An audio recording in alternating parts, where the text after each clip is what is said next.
नमस्कार, हरियाणा विशेष देख रहे हैं आप, आपके साथ मैं हूं आयुष सूर्यवंशी।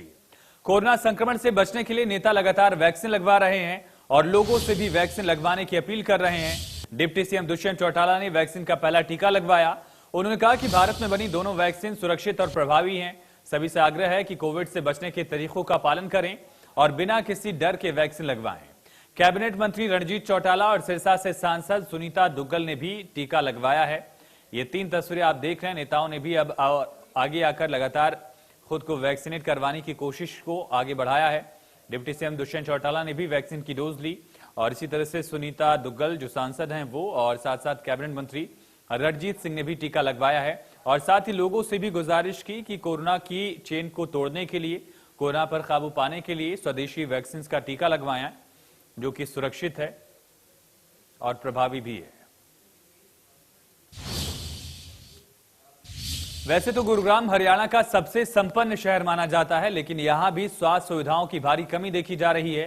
एक अस्पतालों में ऑक्सीजन की कमी होती जा रही है। फोर्टिस अस्पताल के बाद अब आर्टेमिस अस्पताल में ऑक्सीजन की कमी देखी जा रही है। रिपोर्ट गुरुग्राम के अस्पतालों में ऑक्सीजन की कमी अब एक नई परेशानी को खड़ा कर रही है।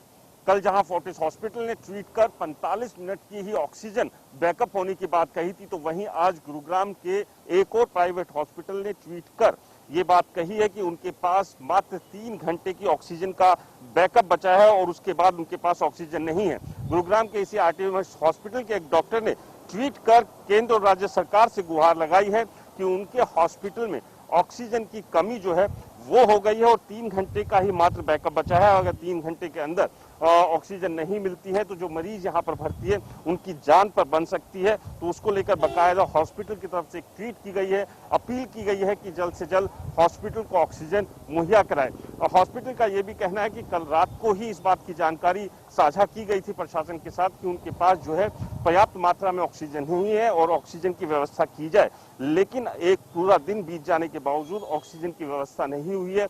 अब जरूर हॉस्पिटल से जो बात हुई है, हॉस्पिटल का कहना है कि जल्द ही जो है आश्वासन मिला है कि ऑक्सीजन की सप्लाई जो है वो मिल जाएगी। लेकिन सबसे बड़ा सवाल ये है कि लगातार एक के बाद एक गुरुग्राम के हॉस्पिटल से भी अब ऑक्सीजन में की कमी की खबरें जो है वो कहीं ना कहीं डराने लगी है कि जहां एक तरफ कोरोना ने लोगों की मुश्किलें बढ़ा रखी है, उस सब के बीच अगर ऑक्सीजन की कमी इसी तरह से चलती रही तो समझा जा सकता है कि कितनी जिंदगियों के ऊपर जो है वो खतरा मंडराया हुआ है। कैमरामैन गीतम के साथ राज वर्मा, इंडिया न्यूज, गुरुग्राम। रेवाड़ी में प्राइवेट अस्पताल में ऑक्सीजन की किल्लत शुरू हो गई है। सीएमओ दफ्तर के बाहर महिला रोती बिलखती बता रही है कि उसके पिता निजी अस्पताल में भर्ती हैं, लेकिन अस्पताल वाले कह रहे हैं कि ऑक्सीजन खत्म हो गई है। महिला प्रशासन से ऑक्सीजन की गुहार लगा रही है।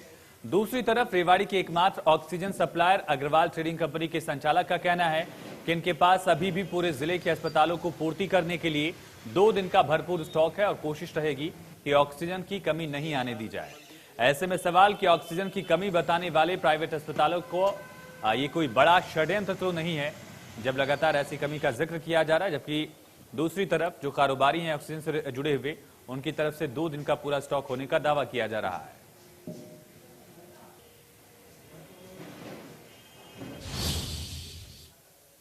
पानीपत से सिरसा भेजा गया ऑक्सीजन का टैंकर आखिरकार सिरसा पहुंच गया।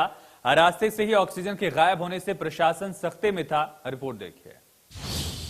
पानीपत से रवाना हुआ ऑक्सीजन टैंकर होकर सिरसा पहुंच चुका है। इसमें आप देख सकते हो कि बाकायदा पुलिस एस्कॉर्ट में है। हम आपको बता दें कि बुधवार को जिस तरह से एक टैंकर गायब हो गया था, उसके बाद प्रशासन से गंभीरता से लेते हुए ये फैसला लिया गया कि जो भी टैंकर आएगा उसको पुलिस द्वारा एस्कॉर्ट किया जाएगा। तो ये टैंकर जो पानीपत से चला अब सिरसा पहुंच चुका है, इसको बाकायदा यहाँ एस्कॉर्ट करके लाया गया है। मैं कुछ पुलिसकर्मी यहाँ मौजूद है, उनसे मैं बातचीत करना चाहूँगा, उनसे पूछना चाहूँगा कि कहाँ से ये आपने एस्कॉर्ट किया।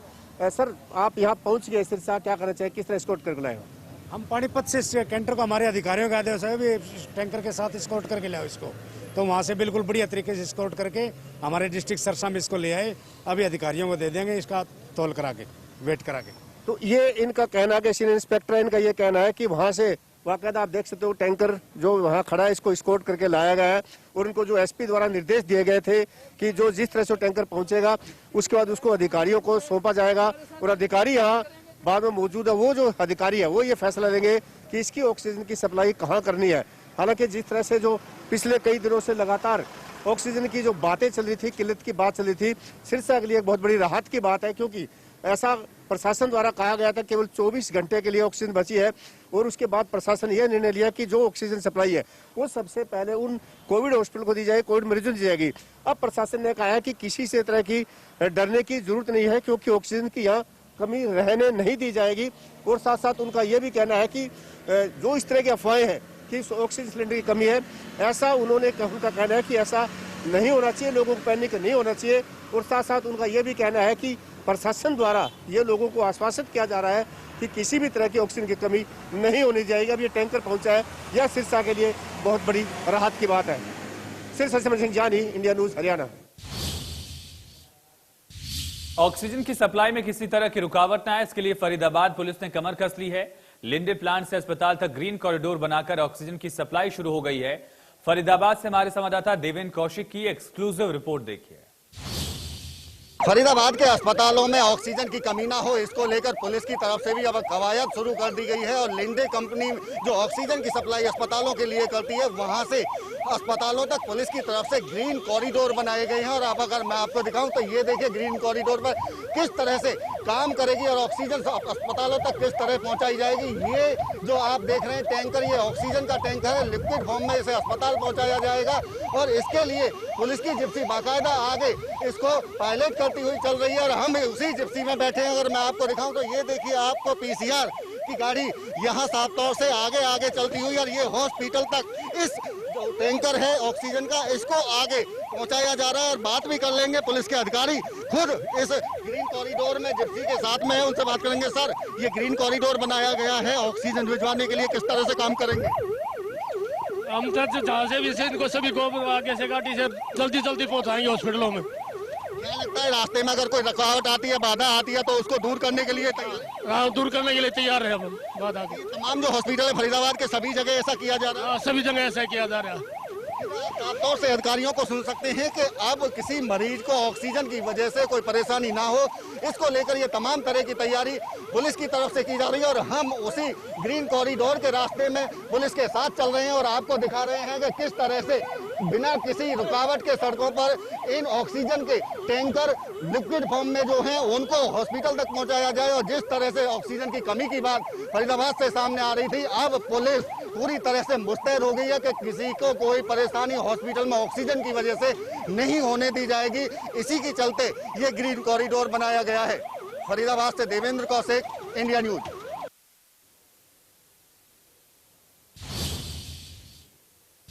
खबरें लगातार जारी हैं, यहां पर एक छोटी सी ब्रेक के लिए रुकते हैं।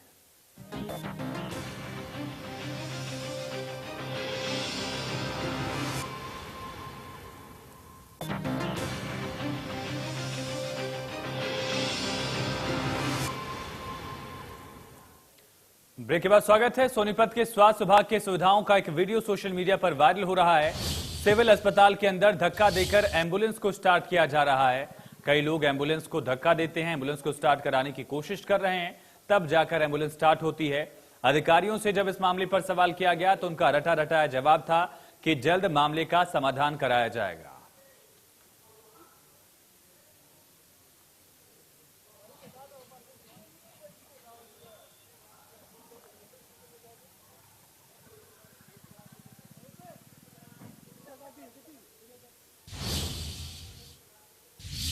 केंद्रीय राज्य मंत्री कृष्णपाल गुर्जर और परिवहन मंत्री मूलचंद शर्मा ने फरीदाबाद में हार्डवेयर चौक से लेकर प्याली चौक तक जाने वाली आरएमसी सड़क का शिलान्यास किया। केंद्रीय राज्य मंत्री गुर्जर ने कहा कि मोदी और मनोहर के 6 साल के राज में 50 साल के विकास कार्यों का रिकॉर्ड टूटा है। कैबिनेट मंत्री मूलचंद शर्मा ने कहा बल्लभगढ़, एनआईटी और बड़कल विधानसभा के अलावा फरीदाबाद शहर के साथ गुरुग्राम जाने वाले लोगों को भी इस 4 लेन से लाभ मिलेगा। इसकी लागत करीब 6 करोड़ आएगी और 5 महीने के अंदर ये सड़क बनकर तैयार हो जाएगी। पूरा हल्का इस सड़क से जुड़ता है। इसकी बहुत दिन से हालत इस सड़क की जर्जर थी, तो इसको माननीय मुख्यमंत्री जी ने, मूलचंद जी ने और सब ने इसकी मांग को मानते हुए इसका 6 करोड़ का बजट मंजूर कराया। और ये 9 दोनों तरफ 9 मीटर एक तरफ, 9 मीटर एक तरफ और 2.5 मीटर के दोनों तरफ फुटपाथ वर्ज बनेगा। और 6 करोड़ की लागत से ये सड़क बनेगी। और सड़क का काम तो लगभग 1.5-2 महीने में कंप्लीट हो जाएगा, लेकिन बाकी काम और लगेगा। कंप्लीट काम लगभग 4 महीने में पूरा होगा। इस पे गुड़गांव जाने वाले को लोगों ने एनआईटी क्षेत्र के सभी लोगों को, बल्लौड़ विधानसभा के और बड़खल विधानसभा फरीदाबाद के लोगों को इस सड़क का लाभ मिलेगा और आवागमन का लाभ मिलेगा। और इसकी बहुत लंबे समय से लोगों की जरूरत थी, किसी कारणवश रुके हुए थे और सभी लोगों को इसका लाभ मिलेगा। सड़क बनने के साथ साथ कुछ सुंदरता पर तेज हवाओं के साथ आई बारिश से अनाज मंडियों में पड़ा हजारों क्विंटल गेहूं भीग गया है। रादौर में पिछले कई दिनों से उठान की धीमी गति के चलते मंडी में खरीद एजेंसी हैफेड और वेयरहाउस के करीब 2.5 लाख क्विंटल गेहूं के बैग खुले आसमान के नीचे पड़े रहे। गेहूं के बैग को ढकने के लिए पर्याप्त मात्रा में तिरपाल का भी इंतजाम नहीं किया गया। इससे ठेकेदार और खरीद एजेंसी की लापरवाही से बरसात में भीगी गेहूं की गुणवत्ता भी प्रभावित हो सकती है।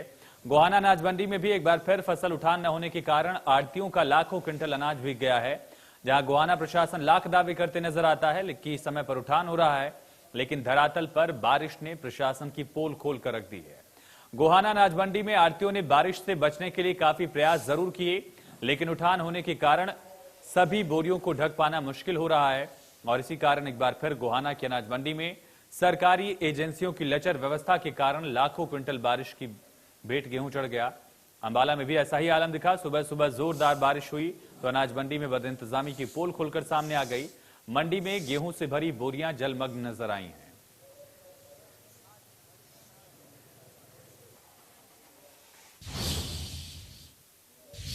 जींद में एक हादसा सामने आया, जहां पर जहरीली लस्सी पीने से 2 लोगों की दर्दनाक मौत हो गई। कईयों की हालत गंभीर बनी है।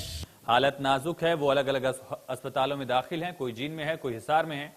पुलिस ने जो जानकारी दी उसके मुताबिक गांव पड़ाना के रोहताश के यहां जो लस्सी बनी उसका इस परिवार ने सेवन किया। आसपास के पड़ोसी भी रूटीन की तरह लस्सी लेकर गए। उन्होंने भी लस्सी पी। जो लस्सी पीता रहा उस सबकी हालत खराब होती रही। उन्होंने अस्पतालों में जाकर इलाज कराया। आशंका जताई जा रही कि दही में छिपकली गिर गई होगी और जब दही को बिलोया गया होगा तो छिपकली भी साथ पिस गई होगी, जो लस्सी में मिक्स हो गई। 1 दर्जन से ज्यादा लोगों ने लस्सी का सेवन किया था। इनमें से 2 लोगों की जान चली गई। पड़ाना गांव में रोहतास जमींदार है, उसके घर में लस्सी बनाई थी जो दूध बिलोते अपने, उसमें कोई जहरीला पड़ा है, छिपकली पड़ी है या कुछ पड़ा है। जो पड़ोस के लोग लस्सी ले जाते हैं, प्रतिदिन ले जाते हैं। तो उसने जिसने बिलोई थी जिसके घर ने, उसने ही पी ली, उसका परिवार ने पी ली, जो अड़ोसी पड़ोसी ले गए थे उनने भी पी ली। अचानक से जैसे सब दूध की लस्सी बनाते हैं ना, और लेके जाया करते, तो सारे लेके जाया करते। अचानक ही ये घटना घट गई है और पता नहीं उसमें छिपकली गिर गई होगी, जहरीला जानवर था, कुछ भी हो सकता है। ठीक है, ऐसी कोई बात नहीं ना, उनका दोष है, गरीब परिवार है, उनको सहायता मिलनी चाहिए। तो कितने आदमी ये लस्सी पी थी? ये 9 आदमी। तो डेथ होगी? 2 की डेथ होगी। इसी के साथ हरियाणा विशेष में इतना है, लेकिन खबरें लगातार जारी हैं, बने रहिए।